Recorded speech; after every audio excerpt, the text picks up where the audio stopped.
The Grand Canyon region is a focal point for scientists studying geology. That's because it provides easy access to over 2 miles of Earth's geological record. That's 2 vertical miles of sedimentary strata. Most geologists agree that the Grand Canyon layers are overwhelmingly formed by water. But how did these huge layers form? The book of Genesis describes a historical flood that would be powerful enough to quickly lay down these layers as well as carve the canyon. So what do the rock layers show us? They reveal many insights, but some of the most astounding are layers that seem to clearly indicate rapid geological events, and maybe more importantly, a catastrophic past of Earth's history. Now, this will be a very significant geological clue moving forward. We've all seen erosion, right? Rain, wind, floods, and more all change the landscape. But what happens when we don't see erosion in the rocks? Check this out. Look at the linear nature of this layer. It's perfectly flat. So where's all of the erosion? 10 million years would surely have left river valleys or streams. Instead, what we see is a perfect linear layer. Now, one of the unconformities that has received more attention than any other is aptly named the Great Unconformity. And the Great Unconformity makes a secular explanation a lot more difficult. In fact, in most Grand Canyon models, there's around 1 billion years of time missing here near the bottom of the canyon. How is that even possible?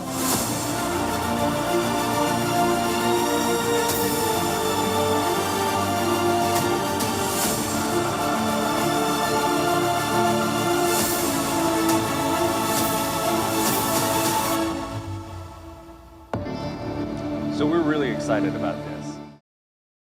I love spelunking. How many of you like exploring caves? Yeah, I really like caves. I was actually with a friend. Let's see. I'm trying to remember how this went.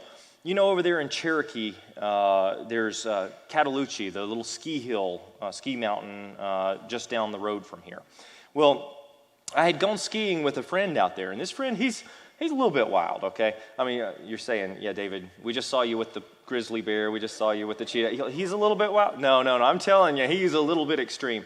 But he said, David, what do you want to do next? You want to go caving? And I was like, sure, yeah, know a good place? He said, yeah, down in Alabama, there's a place called Tumbling Rock Caverns. Come on down. It's kind of really private. Not many people know about it. There won't be hardly anybody else there. It's going to be fun. And I was like, okay, well, you know I like photography, right? I mean, is it just like, are we hiking through a cave, or is it really extreme? Can I bring a backpack with some cameras? Oh, you should be just fine. I mean, you may have to duck down it a couple of times, but no, you should be just fine. Just bring your cameras, bring your backpacks and all that. So anyway, so I show up and I've got about, 20 pounds on my back full of camera equipment and all of that. And the first, quarter of a mile into the cave, that was fine. And then it got tighter and tighter and tighter, to the point where we were crawling through little areas where I was dragging my backpack along behind me, exhausted because I would not have taken a backpack with 20 pounds of camera equipment had I known where he was taking me. But it was beautiful, and I did get some photos. This is a photo of Tumbling Rock Caverns. If you go back about quarter of a mile, half mile into this cave, you go over some massive boulders looking down about 30 feet down, and you're kind of crossing these boulders and jumping over them, and then you get into this big open room. Well, in this big open room is a pile of rocks. And that big pile of rocks, if you jump on that pile of rocks, you see some water trickling down.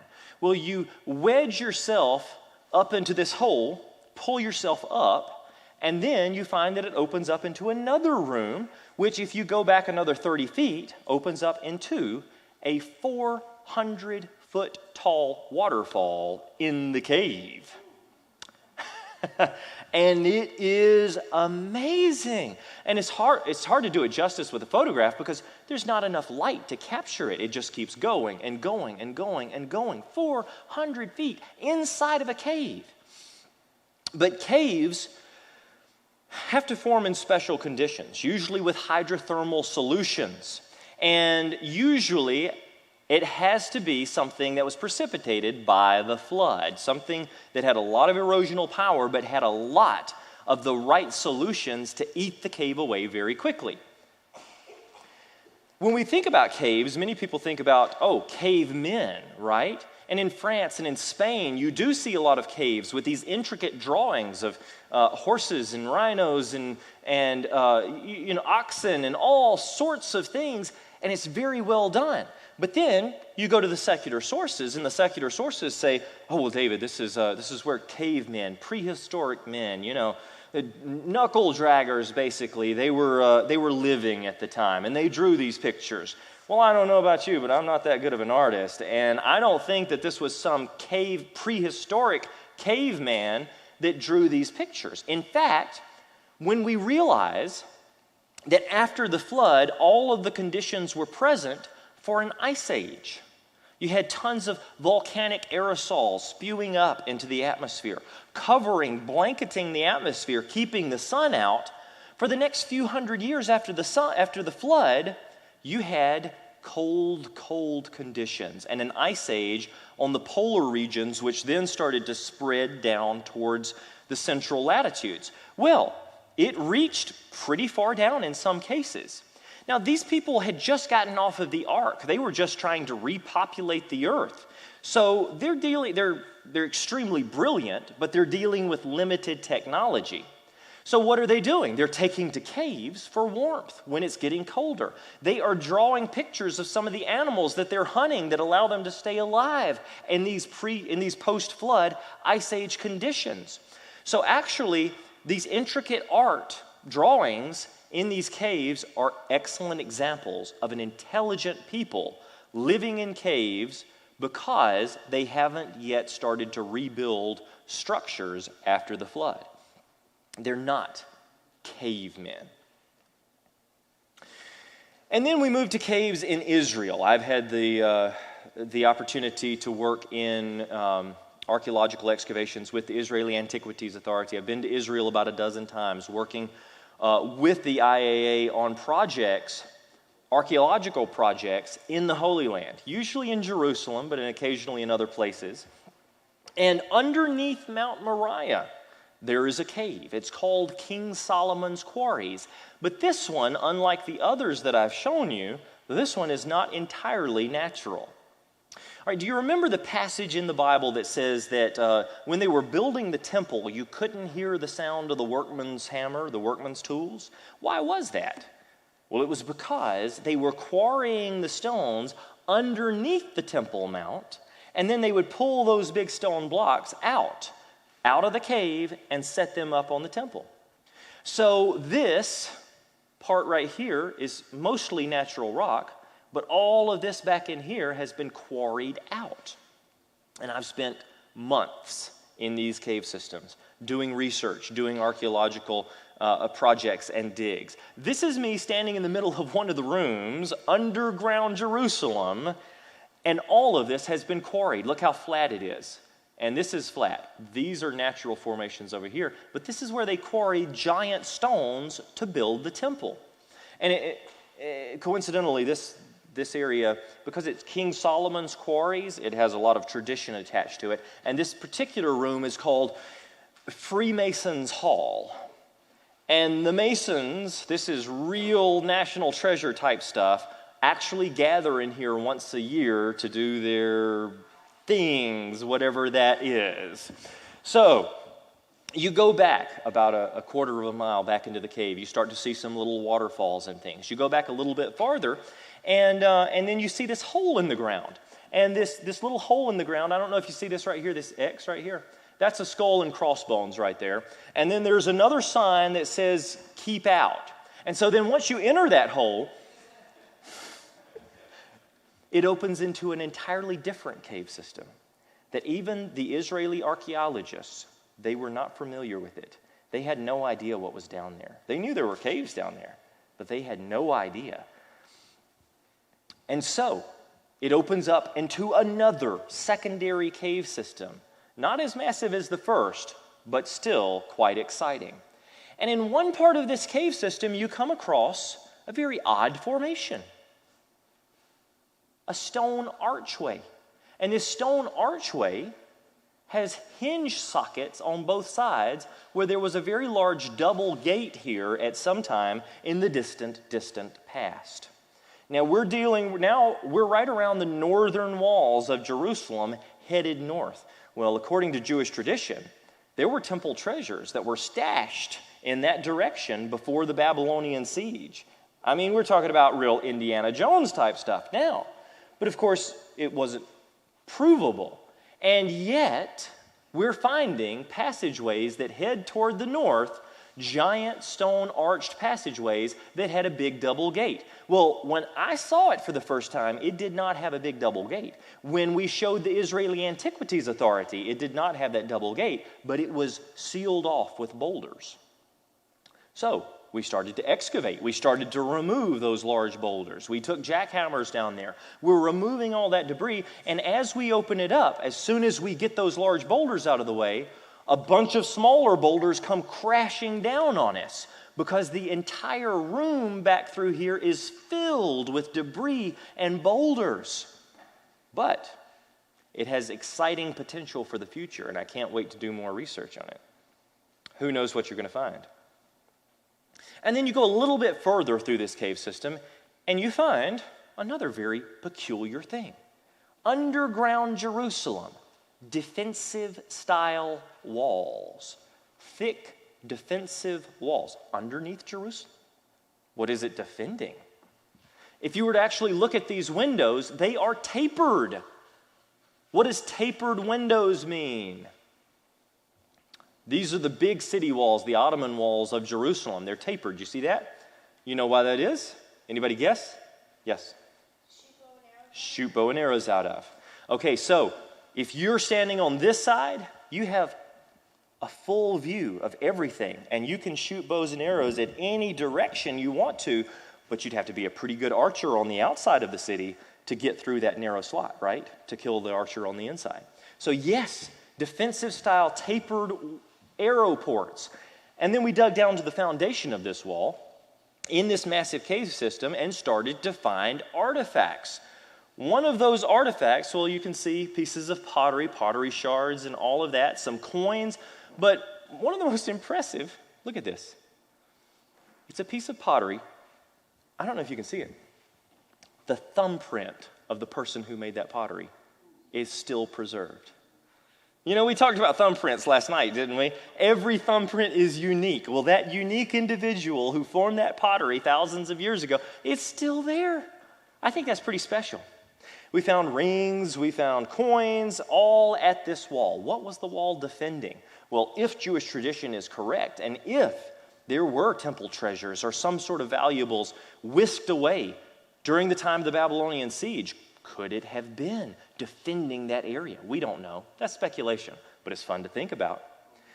You know, one of the most significant artifacts pulled out of that area, actually a little bit north of there, closer towards the crucifixion site, very near the crucifixion site, a giant cistern was located. And we were digging there and we were sifting, and we found an Iron Age cylinder seal. Okay, so this is a little glass quartz cylinder seal. What's a cylinder seal? Well, if you put out clay or hot wax and you take this seal and you roll it across that clay or hot wax, it makes an impression. What impression does it make? It makes an impression. Well, you can look right here. It's hollow in the inside so that they could use it as a necklace and they could keep it with them at all time and use it like a signet. Well, if you roll it out, here's the impression it makes. The goddess Ishtar and the moon god Sin. Now, this is peculiar. We're finding this in Jerusalem. But Sin was worshipped in Haran and Ur of the Chaldees. What do we know about Haran and Ur of the Chaldees? Someone? Abraham. That's correct. That's where Abraham came out of. So these were the gods worshipped where Abraham, but yet that does not date to the time of King Abraham. It dates to the time of King Solomon. What do we know about Solomon from the Bible, if the Bible's correct? He had lots of treasures, I believe. He had tons of riches, tons of treasures. He drove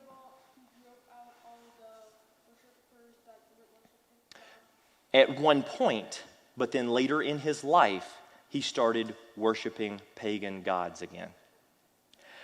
And we're finding in Jerusalem the worship of these pagan gods at the time of King Solomon, just like the Bible said. It said that he fell under the influence of that he turned back and allowed that into the holy city of Jerusalem. And here we have found proof of it, underground Jerusalem. This kind of archaeology is confirming what the Bible says, or I might say affirming. We already know that what the Bible says is true, but everything we're finding shows us that it is true from cover to cover. So when we get through with an excavation, we leave everybody with a really big jigsaw puzzle. I wouldn't want to sit there and have to put all of that back together. No, this is in the IAA, the Israeli Antiquities Authority, the Rockefeller Museum, some of their pottery labs. And this is what they have to deal with after excavations, is trying to piece together all of these shards back into the pots like they were originally. So we've talked about lots of different caves, whether it's natural caves in Alabama or caves in France or Spain or man-made caves in Jerusalem. Let's talk about one more type of caves. Qumran. Qumran, Israel, is where the Dead Sea Scrolls were discovered. Qumran is a pretty special place to me. A few years back, I'm trained in 3D subsurface radar, ground-penetrating radar. So I can take an antenna, a little box, and a $12,000 computer unit, and I can take that antenna and I can run it over the ground right here, and on the computer I can see exactly where every piece of rebar is, or every structure, or every pipe under the ground. But I can also take that same piece of equipment and run it over, let's just say, a graveyard from the 1700s, and I can say, there's no headstone there, but I'm telling you, there's a body right there. There's an unmarked grave right there. There's an unmarked grave. They used them in Afghanistan to find these mass graves. They used them on bridges for structural deficiencies. But very few people use them for archaeology. This type of technology is not usually used for archaeology. Well, I worked with a professor from Cal State Long Beach, and the director of the Shrine of the Book, Dr. Megan Broshi. For 40 years, he was head of the Dead Sea Scrolls Museum, the Shrine of the Book there in Jerusalem, and worked on all of the projects relating to the Dead Sea Scrolls. This professor has written many, many books on the topic, and Bill Curtis, he's the old CBS spokesperson back in the day. Bill Curtis was doing a History Channel documentary, which has aired numerous times since we shot this, but they wanted me to come out and rappel off the cliffs of Qumran. So these big, giant cliffs of Qumran with the radar to see if maybe there were caves that no one had discovered yet. So if you know much about Qumran, the Dead Sea, you know that the Dead Sea is extremely salty. Here I am along with some friends floating in the Dead Sea. It's not swimming in the Dead Sea, it's floating in the Dead Sea. At about 35% salt content, it's about 10 times more salty than ocean water. So you can just sit there and you can read your newspaper just like you're lounging in an easy boy. The only thing you don't want to do is you don't want to flip over on your belly, because if you get that salt in your eyes, it does not feel good. Of course, the Dead Sea, I'm always afraid of sharks in the Dead Sea. No, I'm not afraid of sharks in the Dead Sea. The Dead Sea is so salty, nothing lives in it, nothing can survive in it. It is completely dead. But right on the banks of the Dead Sea, and you can see the crepuscular rays coming down here on the Dead Sea right here, you can see the marl cliffs of Qumran. The marl or chalk cliffs of Qumran contain caves, and those caves contain scrolls. So, with the History Channel documentary, I actually worked with a professional climber. Here I am over here. Here's Kohav. Kohav means star in Hebrew. He was a star in the area. He was a local hero for rescuing people who had tried to rappel off different cliffs in En-Gedi and other places, and they got stuck, and he'd go up there and he'd help them down. So Kohav taught me how to climb with 2 ropes. He would bring me down the side of the mountain. So 200-foot vertical cliffs. Here I am right here about, a quarter of the way down at this point, and here he is. He's already made it down with my radar unit, and then I've got a $12,000 computer strapped to my chest right here, and I'm just sitting here hanging off the cliffs while dust is flying in the computer, and I hope it still works. Oh no. And we're running this radar off the cliffs of Qumran. We're looking for caves because what it does is it measures the dielectric property of the soil. So if it hits a void like a cave, boom, it lights up like a Christmas tree. So we were looking for a cave, couldn't find a cave. We worked there for about 2 or 3 weeks. We stayed at the local kibbutz, working with all of the locals there, and we never found an additional cave. But we were only able to cover a fraction of the area. There are probably still many caves to be found throughout this area. We just couldn't cover all of the area in that short of a time. We actually did find a very interesting feature. In my radar scans, I saw a darker area, an area that had a little bit of a hyperbole. And when you see this shape right here, you know that it's a different material than the rest of the material. And I told them, I said, there's something different here. It's a different type of rock, or maybe a different consistency rock. It's not a cave, but it's something. And they're like, okay, we're going to dig into it. And I'm like, but it's not a cave, They're like, it's a History Channel documentary. We have to do something fun, so we're going to dig into it. So we got permission to dig into the side of the cliff, and we did indeed find a different consistency rock, but no cave there. There are still caves to be found there. But I got to do some pretty cool things because I also got to climb down into Cave 4. Cave 4 is the cave where 15,000 fragments of scrolls were found. Very few people on planet Earth have ever been in Cave 4. It's very protected. But Cave 4, 15,000 fragments. I may have a video here that tells about it. Yeah. I started being interested in the Dead Sea Scrolls as soon as they were discovered, really involved with the Dead Sea Scrolls. But it so happened that I was offered to be the curator of the Dead Sea Scrolls in '64, which means 40 years ago. And since then, well, I've done other things. I've excavated in Jerusalem and other places. But my main interest in life are the Dead Sea Scrolls and the site where the scrolls were discovered at Qumran. So, 40 years. At that time, in '64, I never dreamed that I'll ever be able to come here, because at that time, the site was within enemy's territory. It was Jordan. But in '67, in June '67, we were able to come here after the 6-day war, and it was a real moving experience to see the site with my own eyes. That is Dr. Megan Broshi, the curator of the Shrine of the Book for 40 years. He's done so much research on the site. Again, here I am in Cave 4 with 15,000 fragments discovered. 15,000 fragments, that sounds like a lot. That's a jigsaw puzzle in and of itself. But do you know why it was 15,000 fragments? Do we know the story of Qumran, of the Dead Sea Scrolls? How was it found? How was it found?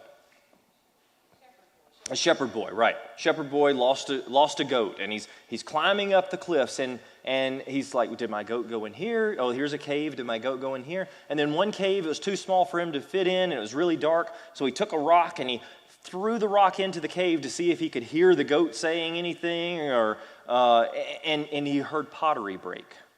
And he's like, well, there shouldn't be any pottery in here. So he goes back to the local village and he tells his family. His family go back with him with lights, and they open up a little bit of the entrance to the cave. They crawl in there, and there are big, massive pots filled with the complete Isaiah scroll, complete, from the first verse to the last. identical to Isaiah that we have today. This also proves divine preservation of the Bible, that we still have thousands and thousands of years of copying and recopying, and we still have God's word preserved. So the complete book of Isaiah, the community rule, all of these different things, and they were really well preserved, but that was the complete book, and yet here, 15,000 fragments. Well, you see, after they made that initial discovery, they decided to enlist the help of the locals. So they told the local Arabic workers, come on in and help us find all the scrolls that you can find. And we'll pay you for every piece of scroll you find. Uh-oh, that was a bad idea. So the local Arabic workers were going into these caves, and they were finding scrolls. We'll pay you for every piece of scroll you find. And they were ripping up the scrolls. And then they had to put all of that back together again in the lab. Where the first discovery was made is up, not in the marl cliffs, but in the rock cliffs in a cave up there. You see this finger right here? Right behind there is a cave. And if you go into that cave, here's looking back from that cave. And that's where the Isaiah scroll, the community rule, the Genesis Apocrypha, the book of Habakkuk, they were all found in pots, perfectly preserved. So again, this is exciting because it tells us that we can trust the Bible. I mean, a few years ago, I have a friend who's a Bible historian. He's sitting in the lab, and there's a new technology which allows you to see through the bat guana, the bat poop on some of those scrolls. It had stained the scrolls so bad that you couldn't see the writing on the scrolls. Well, they invented a new technology. And he's sitting there for the first time. They stick a piece under this technology, and they turn on the light. And it shines through the bat guana, and it shines onto the scroll, and it starts to light up the characters. And they're reading it, and they're like, Bereshith bara Elohim et what? And they pull out their Torahs, and they turn to Genesis 1, and it's Genesis 1. And they're doing this time and time and time again, which shows that after thousands of years, it's identical. Slight spelling differences, slight grammatical changes. But it was a privilege to be a part of that research at the Dead Sea Scrolls Project. And those caves, we can learn a lot from caves. We can learn a lot from studying caves, whether it's man-made caves, whether it's natural caves. And we can also learn a lot about the formation of those caves, because I guess it was Carlsbad Caverns, about 50 years ago. It had a nice sign right at the entrance that said, this cave formed over 60 million years of erosion through these channels. It channeled these new caves out. And, I guess that was about 50 years ago. But then a few years later, they're looking at it and they realize that there are new channels being formed, and the cave is still forming new areas, and it's happening really, really quickly. And they're like, well, hang on, our calculations don't work. It couldn't be 60-something million years old. So they change it to 6 million years old. That's a big jump right there. 60 million to 6 million. And they keep changing their mind because then they see so much more erosion taking place and so much being done at this cave, rapid formation, that they said, oops, maybe we were wrong about the 6 million. So you go to Carlsbad Cavern today, that sign has been completely removed. None of the millions of years there, because they realize that it doesn't take long periods of time to form these caves. All it takes is the right conditions. So we'll talk a moment or two about dinosaurs. I love exploring dinosaur fossils. I've had the privilege of hand casting Acrocanthosaurus, big theropod dinosaur footprints in Texas. Those were like the T-Rex. And the Acrocanthosaurus is actually very similar to the T-Rex. But the Acrocanthosaurus really doesn't make it into the movies. You know why? Because its name's hard to pronounce. The T-Rex is so much easier, but the Acrocanthosaurus was a really husky dinosaur. You can learn a lot from the name of a dinosaur. Acro means high, cantho means spine, saurus means lizard. Acrocanthosaurus means a high-spined lizard. It looked like a T-Rex with a slightly smaller head, but it had a big spine on it. Not a Spinosaurus, but very close if you're thinking about that. So, a few years ago, 2 paleontologists are digging in the Hell Creek Formation in Montana. And they come across a spectacular T-Rex. And this T-Rex is really, really well preserved. Dr. Mary Schweitzer and her colleague, Dr. Jack Horner, they're looking at it and they're like, we have got to get this back to the lab. And the big femur bone, the big leg bone of this dinosaur is sitting there in the rocks. And they said, this is beautiful. They brought in a helicopter with the idea that they were going to cradle the bone underneath the helicopter, pick it up, and take it back to the lab and set it down. But the bone was too heavy for the helicopter to pick up. Yeah, because it's basically like a giant rock now.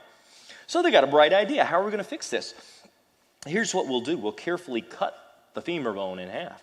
We will take one half out with the helicopter. We'll come back out. We'll get the other half. We're going to glue it back together when we get to the lab, and nobody will know the difference.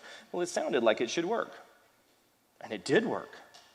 But when they cut it in half, they found soft, stretchy blood vessels, osteocytes, collagen, proteins, still soft and stretchy in the middle of a dinosaur bone that they had assumed had been lying there for the past 66 plus million years. How can you still have blood vessels? And it rocked the paleontological community a few years ago, and they said, there's only 2 solutions for this. Either what we've been telling people about the age of dinosaurs has been wrong all of these years, or else somehow we have to make blood vessels last for 66 plus million years. Now, you want to take a guess at what they're trying to do right now? They're trying to make blood vessels last for 66 plus million years. We have now done scanning electron microscopy on this sample. We've done a lot of analysis, and it is groundbreaking. What I have in the museum, in the paleo lab right now, brought back from Kansas, and it's proof of Noah's flood. This was bringing out a very large fish tail right here. These are other bones. Within a couple of miles of this area, this was found. Now, we found big 5-foot-long Gillicus and scissor-tails Aphactinus like that right there. That's an 18-foot-long Gillicus. This is a Aphactinus, but it has a Gillicus inside of its stomach still perfectly preserved. Whoa, wait a second now.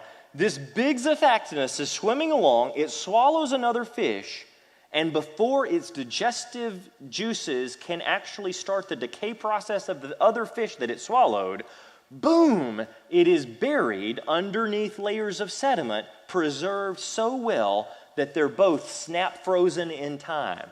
That does not happen if the fish lies around for several million years waiting to get buried. That does not happen if the fish lies around for several hundred years waiting to get buried. That does not happen if the fish lies around for several years trying to get buried, because it would have been scavenged before then. It would have been picked apart. The bones would have just floated off. That only happens if that creature, those 2 creatures, were buried very catastrophically.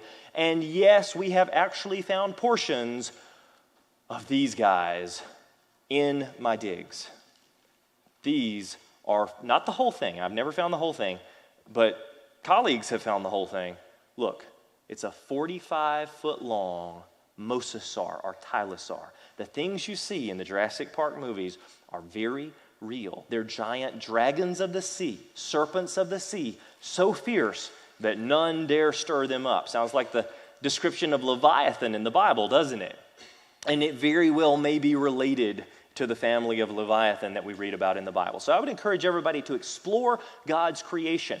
Get outside, explore God's world, because everything we look at is revealing His fingerprints of design. Be sure to sign up for our magazine. Come on down and visit our museum if you get a chance and you're south of Nashville.